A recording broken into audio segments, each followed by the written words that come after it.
solve quadratic equations by completing the square. If you don't have the problem correctly set up, the first thing you need to do for step 1 is divide both sides by the leading coefficient, the a value, to make that the a is a value of 1. The second step, you need to isolate the variables to the left side of the equation. Step 3 is you're going to complete the square. So for example, refer to example 3. Step 4 is you're going to apply the square root property to solve for the value of x or whichever variable it is given. For example, refer to examples 1 and 2. Okay, welcome back. Example 4. The problem says 2m squared plus 10m equal to 3. Later on in this unit, for unit 7.5, we have to use the vertex form. So for right now, that's going to be a little bit different. So completing the square for this situation, in this problem, first thing it said was to divide all the problems by the value of the 2, because 2 happens to be our a value, so that the leading coefficient is a 1. So when you divide everything by 2, you end up with m squared plus 5m. I'm going to put a blank in, 3 over 2, and I'm going to put a blank on the other side. The blanks represent the c value. So think of an airplane that has 2 wings. The body's in the middle. In order to do balancing the equation, whatever you do to the left side of the equation, you must do to the right side. In your chemistry classes, when you're balancing an equation, your molarities, you need to do what you do to the left has to equal the one on the right. So in here's our setup. Now we're going to be in the process of completing the square. So that blank happens to be the c value we had earlier. So you're going to do 5 divided by 2 and then square it, and you become 25 over 4. 25 over 4 is what you're going to add to the left and right side of the equation. So 25 over 4 here, 25 over 4 on the right. The left side of the equation is going to collapse to become the parentheses power of 2. And then remember, it's what you took to get there. So the square root of 25 is 5, square root of 4 is 2. So I'm going to write 5 over 2. The variable is an m. The sign in the middle is a plus sign, so I have a plus sign on the left. On the right side, we have a fraction plus another fraction. But the rule says in order for you to add fractions, add or subtract fractions, common denominator is required. So the denominator has to become a 4. So I'm going to put a base of 4 and a base of 4. The second fraction is already a denominator of 4. The right side, first one, is not. So in order to get a 4, you had to multiply the 2 to top and bottom, and we become a 6 over 4. Bring down the left side of the equation exactly as is. So we have m plus 5 over 2 squared. Now, since the denominators are the same, we can combine our numerators. So 6 plus the 25 is 31 over 4. In the directions it said, once you get to here to solve for the variable, you're going to apply the rules and refer to examples 1 and 2. Well, square root property, we're going to take the square root of both sides. So you're going to take the square root of the left, top, and bottom. So we become m plus 5 over 2 equals, remember, when you take the square root of an equation, it causes a plus and minus situation to occur. We cannot take the square root of 31, but we can take the square root of 4 and it becomes a 2. The last step is to bring the fraction over to isolate the variable. So we're subtracting 5 over 2 to the left side, left and right. So your final answer is m equals negative 5 over 2 plus and minus the square root of 31 over 2. Example 5. It says 2x parentheses 2x minus 10 equals negative 30 plus 6x. First thing you have to do is create the equation to become into quadratic form. So first thing we need to do is the distributive property. And we become 4x squared minus 20x equals negative 30 plus 6x. First, the next step is to need to isolate your variables. So anything that has x variables need to go to the left side. So I'm going to subtract the 6x over.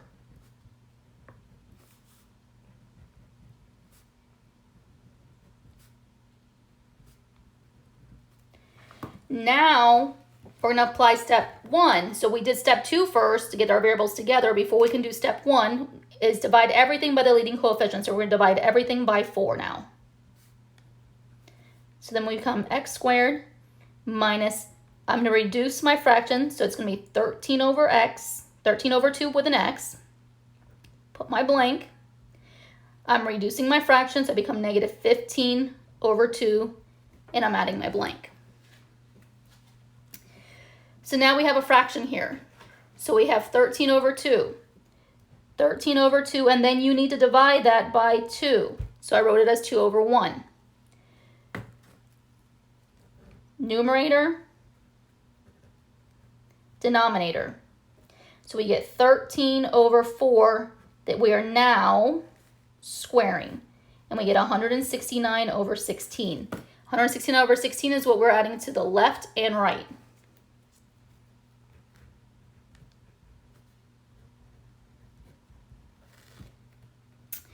Once you're here at this point, remember you need to collapse this down to a power of 2.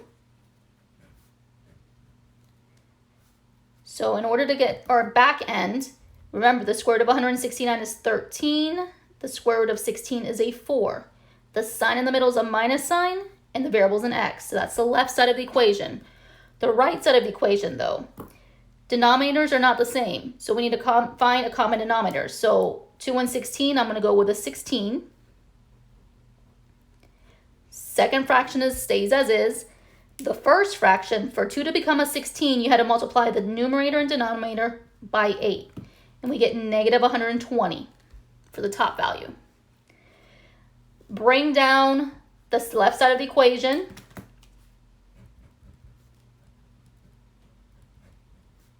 And now combine your two fractions. I'm short $120, but I found $169. I have $49 over 16. Now we can apply the square root property. So you're going to take the square root of both sides, numerator and denominator. So you get x minus 13 over 4 equals 7 over 4.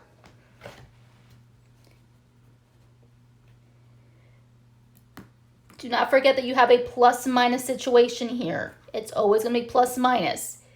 Bring the 13 over 4 over the bridge. So I'm going to add 13 over 4 to left and right.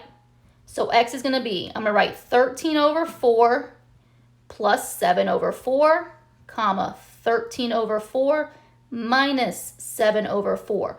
The reason for the breakdown is because we have a plus minus situation, which means we're going to add the new fractions together and we're going to subtract the fractions. 13 plus 7 makes it 20 over 4. 13 minus 7 is 6 over 4, and then reduce. So x is equal to 20 divided by 4 is a 5. 6 divided by 4 is 3 over 2. Thanks for hanging on so far, guys. It's different when you're trying to record yourself doing these examples. And if you think about it, I've only spent 15 minutes so far explaining them, where in a class setting, it could take me 45.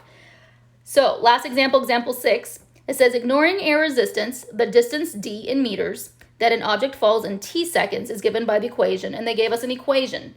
D equal to 4.9 t squared, where t is greater than or equal to 0. Remember, anytime they give you equations like these are known as literal equations.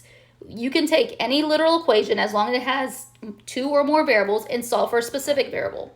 So for example, part A, it wants us to solve for t, and we're not rationalizing the denominator. I know that we just finished a unit where you cannot leave a square root in the bottom, but for this problem, we will. So you're going to take your original equation. It says d equals 4.9 t squared. I want to write a mirror image of the problem. Because it wants us to solve for t, think of a mirror sitting here in front of you, and you're flipping the problem around. So it's still positive 4.9 with the t squared, and it's still equaling a positive d. Makes it easier so that you know that the variable you want at the end is on the side that you want it on. Second step is divide both sides by 4.9. So you end up with t squared equaling d over 4.9. The last step is take the square root of both sides because you want t value by itself. So t is equal to positive and negative square root d over 4.9. Now, since time is a unit of measurement, you're only using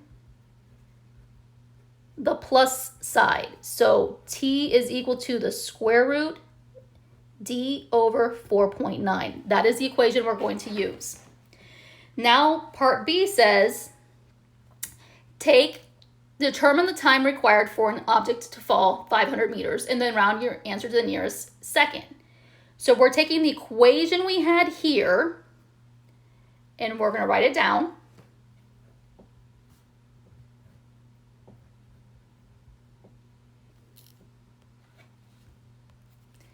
You're going to substitute in the d value with the number 500. So we have t equals square root of 500 over 4.9.